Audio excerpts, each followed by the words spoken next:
Today we are talking about movies. If you don't know who I am, my name's Isaac David, and this is the Daily Disciple, where I help you follow Jesus daily. Today, as I said before, we're talking about movies. If you've talked to me for any length of time in person, maybe an hour or so, you will come to find out that I love movies. Within the last 6 months, I've probably seen 50 movies. I kid you not. You're like, Isaac, do something with your life. I will. Eventually I will. It's quarantine. What can I say? That's my excuse. So over the course of that time watching so many movies, and as you do, as you take in different kinds of art, your taste begins to get a little bit better, and you begin to kind of see the issues and the problems and what makes a good movie and what makes a compelling story and how you can flesh out a character, and when a character feels flat and doesn't feel real, or you feel like they're putting people in stereotypes, or all those kind of things. Like, you begin to pick up on this stuff, and I'm not saying I'm special. No, this is just what happens when you watch movies and art in general, like music, right? Like, you listen to music, as a kid, you're listening to the Wiggles, you're listening to whatever you listen to where you live, but and you're kind of like, this is great, this is wonderful. And maybe some people today are like, oh, Wiggles is objectively good, whatever, I don't care. But all I'm saying is your taste shifts and it grows. You begin to get a better idea of what objectively good music is. Now, that's an important distinction that we're going to talk about as I'm kind of laying out the Christian movies that are actually good, is the difference between enjoying a movie and a movie being objectively good, like from an artistic perspective, right? So you have a lot of movies, and for me, I like a lot of different kinds of movies.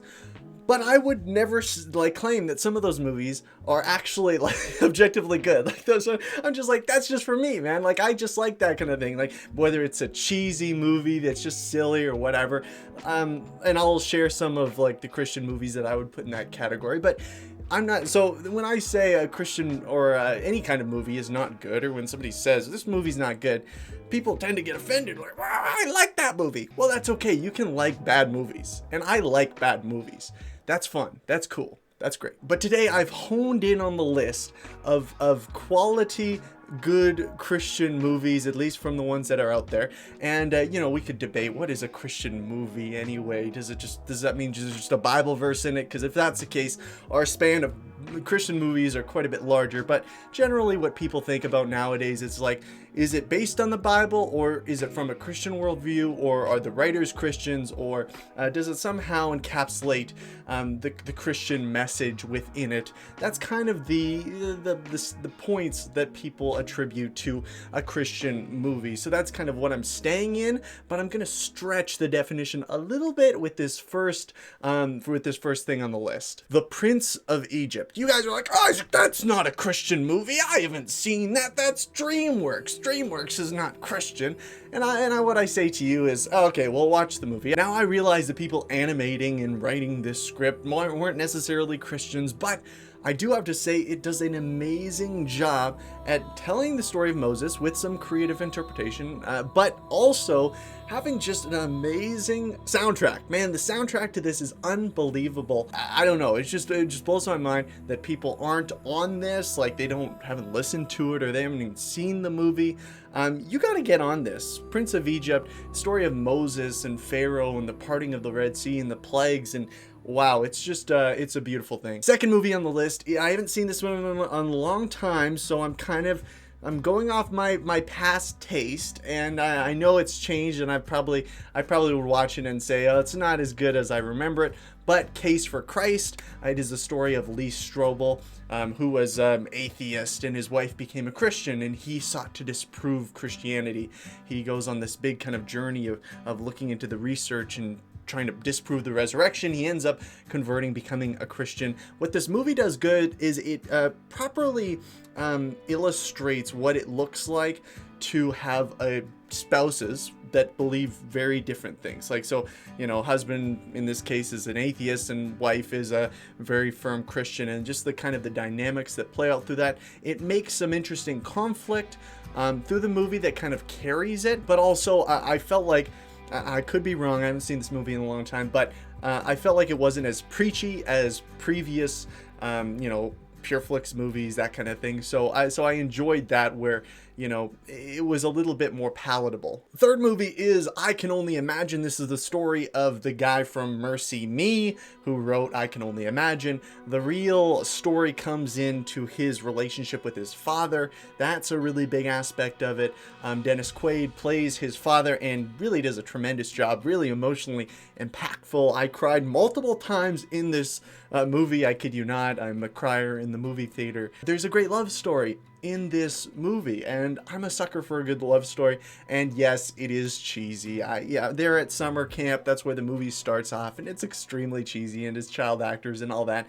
But you know what? I enjoyed it. The last movie I want to talk about, which actually isn't a movie at all, it's actually a multi-season series about the life of Jesus and his disciples. It is amazing. It's called The Chosen, created by Dallas Jenkins, the son of Jerry Jenkins, who you might know from writing the Left Behind series. I wasn't a fan of those books personally, but it is interesting seeing as he, his father was such a great writer, for the mechanics of it. And I've watched Jerry Jenkins videos on how to write novels and story and that kind of thing, and how he's kind of passed that along to his son. And Dallas Jenkins, he is tremendous in creating this series. It's one of the most popular crowd-funded movie series of all time. It's really unbelievable. Millions and millions of dollars dedicated towards this thing. And the amazing aspect of it is that they paint Jesus in a very, how should I say this? They do it in such a way where you believe that he is both God and both human, like fully God and fully human, where a lot of other series, when they highlight Jesus or try to put him on the big screen, obviously, it's just very one-dimensional. Like he's this high and mighty guy who just kind of an angel-like figure who never really acts like a human. He's just kind of this Yoda type guy. But it's interesting in The Chosen how they really bring him back to earth. Well, not, you still know, okay, this guy is God, right? And you're watching this. But it's also like, hey, this guy, he needs to eat, he needs to work. But I love the dynamic between the disciples, because so often within these series, you don't see much interaction between the disciples and really any character development throughout any of those other series. It's very focused on the biblical text, which I appreciate. But within The Chosen, they have a lot more room to explore what these characters might have been like. And look, they're not trying to add to the Bible. That's something people mistake. They're like, oh, they're trying to add new lines to the Bible and add all this stuff. And they're like, no. This is just simply to give you a greater appreciation and desire to go back to the biblical text. And when I first watched this, man, I have to say, like, I was very impacted by it, like a very tangible, like, I want to meet Jesus. I want to read what Jesus said in the Word, and it is a beautiful thing, the way it's shot. And guys, so often within Christian movies, we can get so fixated on the message. But if you're all only consumed with the message, you're going to basically, your movie's going to turn into a sermon. And nobody, when they're preparing for a movie, nobody wants to watch a sermon unless you're preparing for a sermon. But the thing is that when we focus on story, when we focus on characters, when we focus on those story arcs and climaxes and all those kind of things, and the Bible does that tremendously already. So Dallas Jenkins, he didn't really need to do a whole lot with that.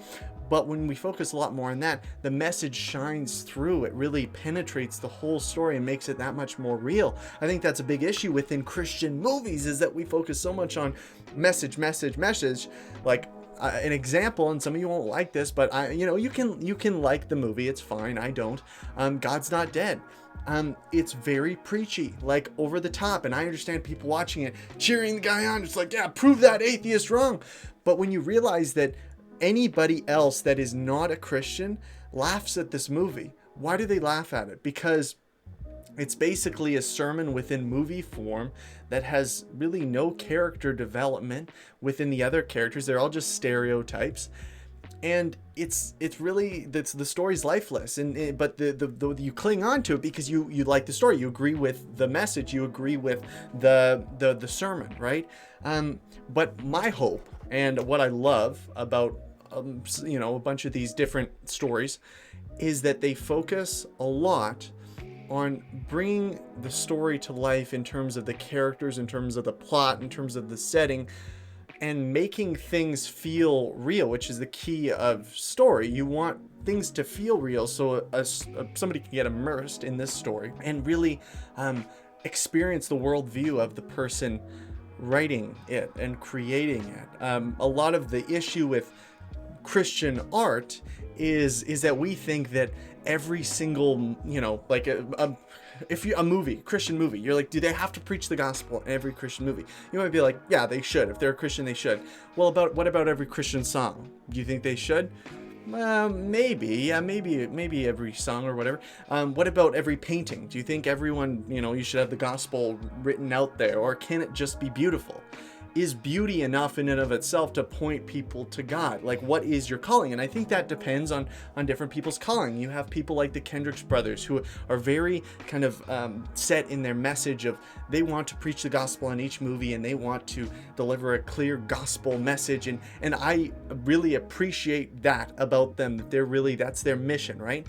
But then there's other people, maybe like the Irwin brothers, who've done I Can Only Imagine, I Still Believe, Woodlawn, those kind of movies that are a little bit more subtle about it, but their worldview really seeps through it.